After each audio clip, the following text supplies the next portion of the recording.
พียง1 นาที ที่เธอพูดไปรู้ตัวบ้างไหมว่าพูดอะไรออกมาใจเย็นๆได้ไหมฉันจะให้เวลาคำที่เธอพูดมาฉันจะลืมมันไปกลับคำเสีย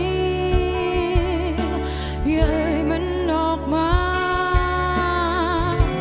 โปรดจงคิดดูอย่างช้าๆในใจคำบางคำนั้นแรงเกินไปและมันทำลายจิตใจเกินทน